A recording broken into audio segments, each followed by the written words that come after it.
প্রথমেই unity for বাংলাদেশকে অসংখ্য ধন্যবাদ জানাচ্ছি আজকের এই অনুষ্ঠান আয়োজনের জন্য, আমাকে আমন্ত্রণের জন্য। এবং একটু স্মরণ করতে চাচ্ছি যে এই আলোচনা আজকে আমরা যে জন্য করতে পারছি, এই যে লাল জুলাইয়ের আত্মদানের মাধ্যমে এবং গত 15 বছর যারা ধারাবাহিকভাবে নানাভাবে কষ্ট স্বীকার করে একটা বাস্তবতা তৈরি করেছিলেন দেশের বিদেশে, এবং শেষ পরিণতিটা এসেছিল লাল জুলাইয়ে, তার প্রেক্ষিতে আজকে এই গুরুত্বপূর্ণ আলোচনাটা করছি। তো অনেক কথা হয়ে গেছে, আমি জানি যে আমাদের মনোযোগের হয়তো এখন একদম শেষ সীমানায় আমরা পৌঁছেছি, তবে বিষয়টা গুরুত্বপূর্ণ এবং আমারও সুনির্দিষ্ট কিছু বলা যায় যে বক্তব্য আছে, যেটা হয়তো বলাটা আমি গুরুত্বপূর্ণ মনে করছি। একটি হচ্ছে যে আমাদের অভ্যুত্থান হয়েছে, সেটা প্রেক্ষিত তৈরি করেছে। আলতাফ পারভেজ 90-এর অভ্যুত্থানের কথা বলেছিল, আমরা সাম্প্রতিক সময়ে আরব বসন্তের কথা শুনেছি, আরও নানা ধরনের কি নিয়ে সম্প্রতি একটা আন্দোলন হয়েছিল। সমাজবিজ্ঞানী হিসেবে আমরা দেখি যে অভ্যুত্থান একটা বিষয়, আরেকটা রাজনৈতিক বাস্তবতা হচ্ছে the day after. The day আফটারের বিশ্লেষণটা দেখা যাচ্ছে, যেমন আরব বসন্তের day after has not been happy. আরব বসন্ত একটা চূড়ান্ত আনন্দের বিষয় তৈরি হয়েছিল, বা দি ডে আফটার ফলটা ঘরে আসে নাই, বলতে ঘরে তো আসেই নাই, উল্টো দিকে হেঁটেছে। ডে আফটার অটোমেটিক ফলগুলো কিন্তু আসবে না। ডে আফটারের নিজস্ব প্রয়োজন আছে, নিজস্ব চাহিদা আছে, নিজস্ব কর্মকাণ্ড নিয়ে মাঠে নামতে হবে, না হলে কিন্তু ডে আফটারটা ওই অন্যান্য অভ্যুত্থানের মতো হয়ে যেতে সম্ভাবনা আছে। এই কথাটা একটু বলাটা খুব জরুরি, যে কেন এখনো আমরা এই যে প্রচেষ্টার চিন্তার স্বচ্ছতা, আকাঙ্ক্ষার স্বচ্ছতা, এগুলো কেন এত জরুরি। এগুলো না হলে কেন এত আত্মদান এবং এত জুলুম স্বীকার করে যে মানুষের আকাঙ্ক্ষা উচ্চারিত হয়েছে, সেটা তখন শেষ পর্যন্ত কাঙ্ক্ষিত ফলটা তৈরি করতে পারে না। এই জন্য এটা খুবই জরুরি যে আমাদের এই যে আলোচনাটা হচ্ছে, এটা অত্যন্ত গুরুত্বপূর্ণ। বিষয়টায় আসি, ভারত আলোচনা হয়েছে, নদী আলোচনা হয়েছে, সমাধানের পথ কি, এই আলোচনাগুলো হয়েছে। এখানে আমি আমির খসরু মাহমুদ চৌধুরীর বক্তব্যের থেকে একটা সুস্পষ্ট ভিন্নতা তুলতে চাচ্ছি। উনি বলেছেন যে ভারতের সিকিউরিটি ইস্যু আছে, তাদের আরও দুটো ইস্যুর কথা বলছেন, অর্থনৈতিক ইত্যাদি। এবং আমাদের রাজনীতিবিদদেরও আমি অনুরোধ করব যে এই বিষয়, ভারত নিয়ে যে আলোচনা করছি আমরা আজকে, যে অন্যান্য রাজনীতি আলোচনা করছি, কি করব, সমাধানের রাজনীতি কোথায়, এটার প্রথম পয়েন্ট অফ ডিপারচার ভারতের কি চাহিদা, সেটা কিন্তু আমাদের প্রথম পার্ট হতে পারে না। ভারত অনেক কিছু চাইতে পারে, তার সিকিউরিটি চাইতে ইত্যাদি ইত্যাদি, সেটা আমার প্রথম বিবেচ্য বিষয় না। এখানে কিন্তু আমির খসরু মাহমুদ থাকলে আমি বলতাম যে ভারতের চাহিদার বিষয়টা প্রথম পার্ট হওয়া উচিত না। প্রথম পার্ট হতে হবে বাংলাদেশের চাহিদাগুলো কি, সেই চাহিদার আলোকে ভারতের চাহিদাকে আমরা দেখতে হবে, বিশ্লেষণ করতে হবে, কতটুকু সঙ্গতিপূর্ণ, কতটুকু ধর্তব্যের মধ্যে আনা যায়।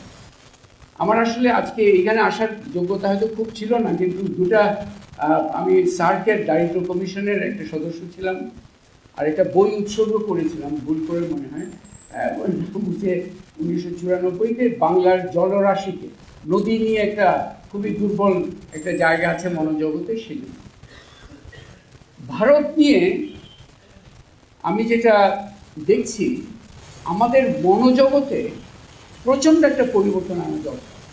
ইভেন যে আমির খসরু মাহমুদ যদিও বলে গেলেন আমাদের বৃহৎ প্রতিবেশী, বৃহৎ শব্দটা কেন আমার দিতে হবে? সব প্রতিবেশী তো, প্রতিবেশী মানে প্রতিবেশী। বৃহৎ শব্দটার মাধ্যমে একটা রাজনৈতিক বার্তা যায়, কিন্তু ইনাকে বেশি গুরুত্ব দিতে হবে, মালদ্বীপকে অত গুরুত্ব দিতে হবে না, শ্রীলঙ্কাকে অত গুরুত্ব দিতে হবে না। এই মনোজগতের পরিবর্তনটা খুবই জরুরি। প্রতিবেশী আছে, ভারতও প্রতিবেশী, গুরুত্বপূর্ণ প্রতিবেশী, কিন্তু বৃহৎ শব্দটা বাদ দিতে হবে। বৃহৎ শব্দের সূত্র ধরে আমাদের মনোজগতে অনেকগুলো ধারণা চলে আসে।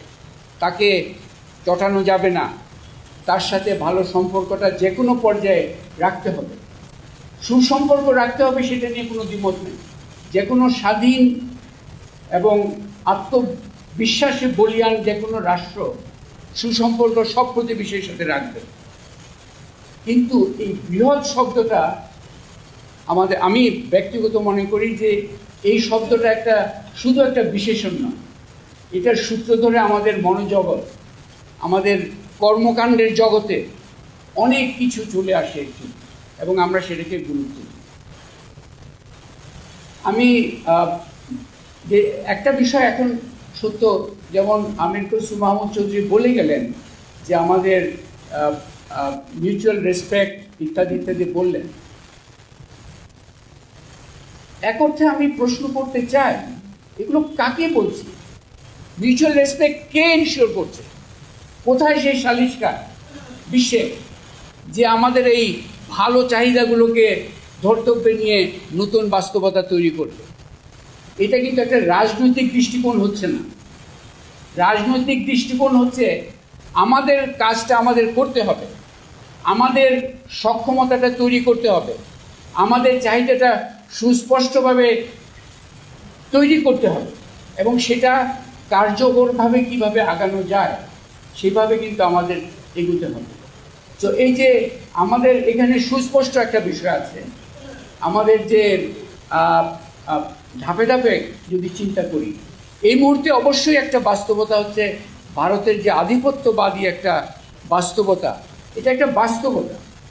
এটা আমরা এই জন্য ভারতকে যে আমাদের বন্ধুর তালিকা থেকে বাদ দিয়ে দিব তা নয়, কিন্তু এই আধিপত্যবাদী বাস্তবতাটা আমাদের প্রথমে স্বীকার করতে হবে, এবং তার বিভিন্ন এই বাস্তবতার বিভিন্ন উদাহরণ আমরা দেখতে পাচ্ছি।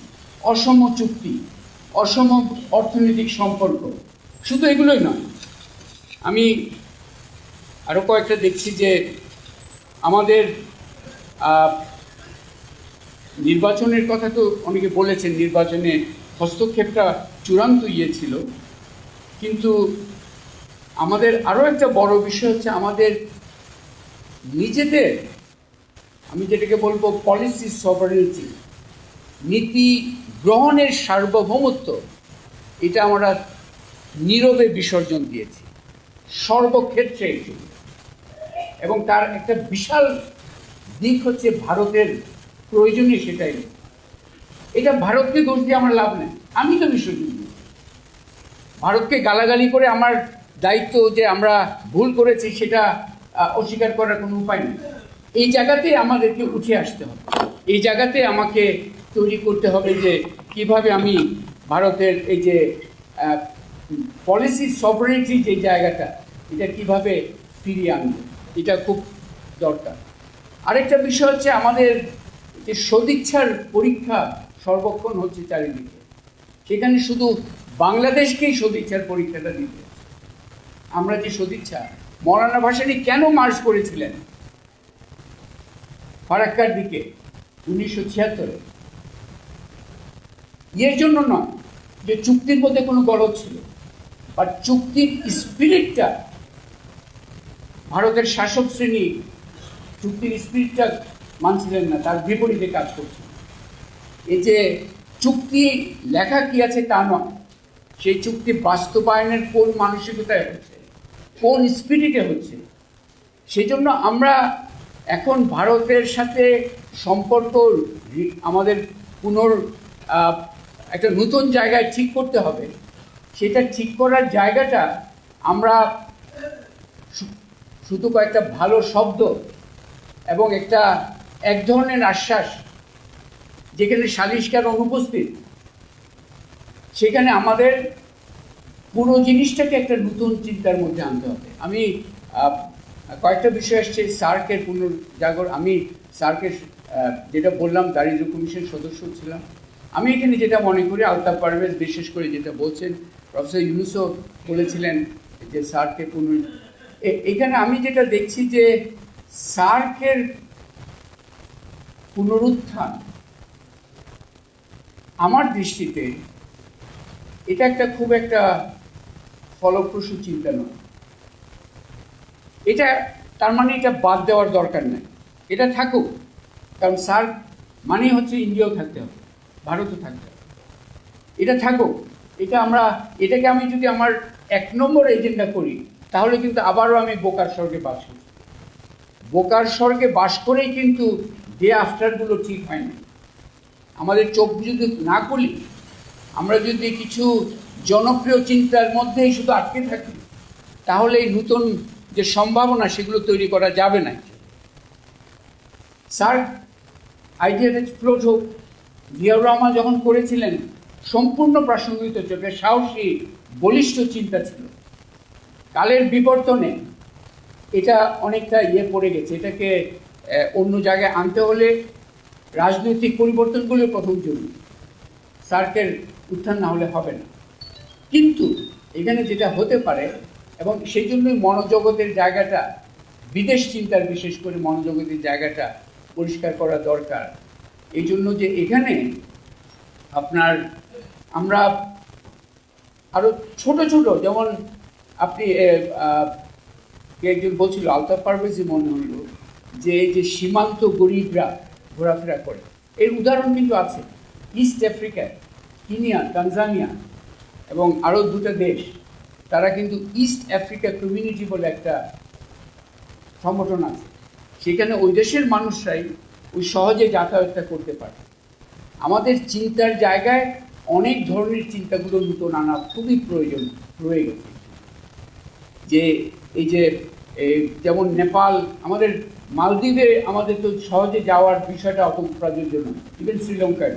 এটা হচ্ছে একেবারে পাশে যাবে, নেপাল, ভুটান, ভারত, এগুলোতে আমরা এই যে সহজে সীমান্ত গরিবদের যাতায়াতের বিষয়টা একটা প্রায়োরিটি হতে পারে। নদীর কথা বলা হলো এবং সঠিকভাবে বলা হলো যে আসলে বেসিন ওয়াইড চিন্তা, ব্রহ্মপুত্র, আপনার তিস্তা এবং গঙ্গা, এই বেসিন ওয়াইড চিন্তাগুলোকে সামনে নিয়ে আসা দরকার। আমরা ওই নদীর অনেক কিছু বিষয় আছে, সেগুলোতে আমাদেরকে করতে হবে। তবে আমি যেটা বিশেষ জোর দিতে চাচ্ছি, যে ভারতের সাথে যদি আমি আমার সম্পর্ক নতুন শক্তির জায়গায় পুনর্গঠন করতে চাই, প্রথম প্রয়োজন হচ্ছে আমাদের সক্ষমতাটা তৈরি। আমাদের তো অনেক প্রতিষ্ঠান আছে, বড় বড় প্রতিষ্ঠান আছে নদী বিষয়, কিন্তু ডেটাগুলো কোথায় আছে? Internal data. আমরা কেন জেআরসিতে ইন্ডিয়ান যে ডেলিগেট, সে খুবই বলিষ্ঠভাবে কথা বলে, আমরা কেন বলতে পারি না? এগুলো ভারতকে গাল দিয়ে কী লাভ? আমাদের নিজেদের দিকে যদি না তাকায়, তাহলে আমাদের দুর্বলতাগুলো না দেখে আমরা কিছুই সেইভাবে নতুন বাস্তবতা তৈরি করতে পারবো না। নিজেদের সক্ষমতা তৈরির কাজটা অত্যন্ত গুরুত্ব দিতে হবে। আজকে আমি যদি বলি যে আমাদের রাজনৈতিক দৃষ্টিকোণ থেকে এই মুহূর্তে অভ্যুত্থান পরবর্তী যে সময়কাল, এখানে আমাদের 3টি রাজনৈতিক বাস্তবতা কিন্তু মাথায় রাখা দরকার। একটি হচ্ছে স্বৈরাচারী শাসন, সেটার পতন ঘটেছে, যদিও তার বিভিন্ন জায়গায় হয়তো উপস্থিতি হয়তো আছে, তারা নানাভাবে চেষ্টা করছে প্রতিহত করার। কিন্তু একটি বিষয়, আমার পিএইচডি সুপারভাইজার প্রখ্যাত সমাজবিজ্ঞানী হামজা আলাবি এই উপমহাদেশের রাজনৈতিক পরিবর্তনের জন্য একটা খুবই গুরুত্বপূর্ণ কনসেপ্ট ডেভেলপ করেছে। এটার নাম হচ্ছে ওভার ডেভেলপ স্টেট। রাজনৈতিক প্রক্রিয়ার তুলনায় রাষ্ট্র বেসিক্যালি ঔপনিবেশিক শাসনের ধারাবাহিকতায় more powerful than the political class হয়েছিল। পলিটিক্যাল ক্লাস আছে, এই যে 100 দিন আজকে হলো, কালকে যে আহতরা গেল, এই যে তাদের বিক্ষোভ দেখালো, এবং আমরা কি শুনলাম যে কেন আহতদের এই বিষয়টাকে হয় নাই? শুনলাম যে এটা আমলাতান্ত্রিক প্রক্রিয়ার কারণে হয়নি। আমি অন্যতম একটা দুর্বলতা দেখছি এই অন্তর্বর্তীকালীন সরকারের, যে তারা বিপ্লবী আকাঙ্ক্ষাগুলো ধারণ করছেন, কিন্তু মাধ্যম বেছে নিয়েছেন ঔপনিবেশিক আমলাতন্ত্র। এই ঔপনিবেশিক আমলাতন্ত্রই তাদের মাধ্যম হয়ে আছে, এবং এখানে এই ওভার ডেভেলপ স্টেটের কারণে বহু দেশে যে আফটারটা সেই সোনালী প্রভাবটা আসেনি। এই ওভার ডেভেলপ স্টেটের বিষয়টাকেও যদি আমরা ধর্তব্যের বলে না আনি, ইভেন আপনি দেখেন ট্রাম্প, আমরা পছন্দ করি না, ট্রাম্প নতুন একজন মন্ত্রী দিয়েছেন ইলন মাস্ককে। তার দায়িত্ব হচ্ছে যে গভর্নমেন্ট এফিসিয়েন্সি বাড়ানো, রাষ্ট্রের যে আমলাতান্ত্রিক প্রক্রিয়াগুলোকে ভিন্নভাবে সাজানো। ওটা আমাদের জন্য প্রযোজ্য উদাহরণ হয়তো নয়, কিন্তু আমি যেটা বলছি যে এই যে ওভার ডেভেলপ স্টেট, এটা কিন্তু একটা বাস্তবতা, এবং এটাতে আমরা যদি সেইভাবে যদি নজরে না নিই, তাহলে কিন্তু আমরা ইয়েতেই থাকবো, ওই যে আমাদের যেই সমস্যার মধ্যে আছে ওটাই থাকবো। এবং সর্বশেষ যে আরেকটা বাস্তবতা, সেটাও একটা বাস্তবতা, কিন্তু এটা হচ্ছে অলিগার্সদের বাস্তবতা। এই অলিগার্সদের sort of capacity to continue beyond political change, এটা কিন্তু বহু দেশে উদাহরণ আছে, যে রাজনৈতিক পট পরিবর্তনের পরেও তারা কিভাবে নিজেদের নতুন অবস্থান তৈরি করে ফেলে। তো আমরা স্বৈরাচারী শাসন একটা আমাদের লক্ষ্যবস্তু হওয়া দরকার। আপনার এই যে ওভার ডেভেলপ স্টেট এবং আমলাতন্ত্র দরকার, কিন্তু আমলাতান্ত্রিকতা এটা যদি আমরা শেকড়টা উপড়ে না ফেলি, তাহলে কিন্তু এই অবস্থায় থাকবে। শুধু আহতরা না, এই যে শিক্ষার্থী নানা জায়গায়, শিক্ষা মণ্ডল বলি, যে কোনো জায়গায় ব্যবসার পরিবেশ, সবই কিন্তু সেই এর মধ্যেই ঘুরতে থাকবে, ফাইলের মধ্যে, লাল ফিতার দৌরাত্মের মধ্যে থাকবে। এবং সবশেষে যে অলিগার্সদের যে বিষয়টা, এরাও কিন্তু একটা, তাদের হাতে পয়সা আছে, তারা নতুন বাস্তবতা নিজেদের জন্য তৈরি করে ফেলতে পারে।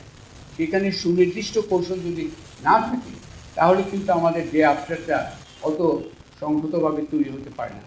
সেই জন্য আমি শেষ কথাটা বলতে চাই, খুবই আমার দৃষ্টিতে খুবই গুরুত্বপূর্ণ। আগামীর বাংলাদেশ শুধু নির্বাচনে যারা জিতে আসবে তাদের জন্য বিষয়টা নয়,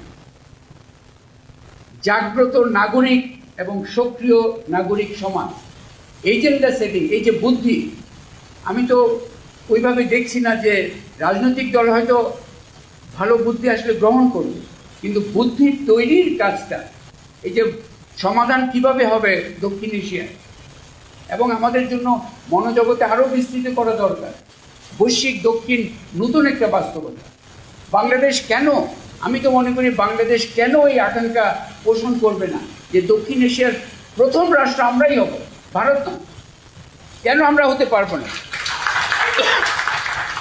সাউথ কোরিয়ার উদাহরণ নেন, 180 মিলিয়ন লোক, বিশাল একটা বাজার, এত উদ্যমী মানুষ, আমরা কেন প্রথম হতে পারবো না? ভারতের বিশাল অংশ আছে দারিদ্র্য পীড়িত অংশ। আমরা আমাদের মনোজগৎটাকে এই যে বৃহৎ প্রতিবেশীর এই যে ধারণা থেকে বের হয়ে গিয়ে মনোজগৎ থেকে যদি নতুন জায়গায় তৈরি করতে পারি, এবং আমি অনুরোধ করব ইউনিটি ফর বাংলাদেশ যে এবং অন্যান্যদেরকে, এই যে সক্রিয় নাগরিক, এটাকে যদি আমরা একটা শক্তি হিসাবে এই যে ডে আফটারে তৈরি করতে না পারি, তাহলে হয়তো আমরা যা দেখেছি সেটাকে। ধন্যবাদ।